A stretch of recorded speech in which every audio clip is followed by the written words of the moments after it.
Merci beaucoup. On va s'intéresser à l'actualité du théâtre maintenant avec une troupe que vous ne connaissez pas. Cette troupe a été créée, ils se sont rencontrés, c'était en 68, pas en France, non, c'était à Moscou et à l'époque, vous voyez ce que je veux dire. Et là, c'est Jean-Michel Ribes qui les accueille dans son théâtre. Jean-Philippe Viau a vu ça de près. Après plus d'une cinquantaine de représentations en province, c'est ici au Théâtre du Rond-Point que la troupe du Lucedaï vient faire la fête.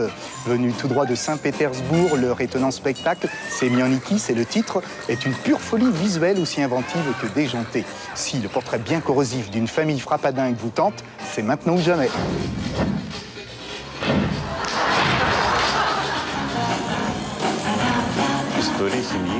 C'est l'histoire de la famille. Une histoire imaginée, inventée. Une histoire sur les relations familiales.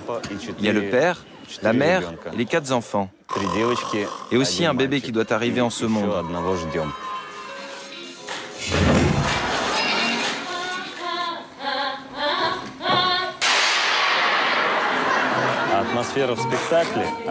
L'atmosphère du spectacle est très surprenante, très dure, même si celle-ci est basée sur des relations pleines d'amour, de passion forte. Ces relations ne sont pas toujours très bonnes. Ce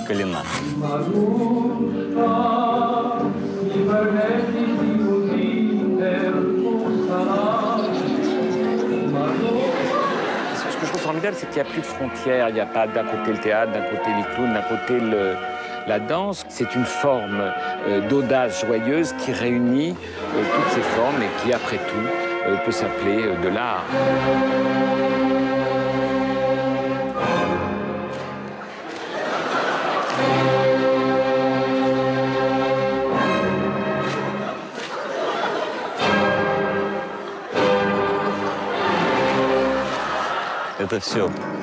Toutes les situations sont bien sûr imaginées, mais chacun, en fait, a ramené de chez lui des petits souvenirs drôles, des anecdotes, des choses qu'il avait vécues dans sa jeunesse. Oui, ils sont dévastateurs, ces marmots de Semianiki, aussi attachants et monstrueux que leurs parents. Chacun fracasse les codes et les règles, va au bout de ses envies, de ses rêves, de ses cauchemars. Le résultat est époustouflant. C'est des gens qui non seulement sont extrêmement créatifs, extrêmement inventifs, mais c'est surtout des gens qui nous montrent qu'on peut résister à toutes les dictatures, qu'elles soient politiques, qu'elles soient celles de la réalité. Je pense que des clowns qui viennent d'un endroit dirigé par Poutine et qui font ça, ça donne de l'espoir.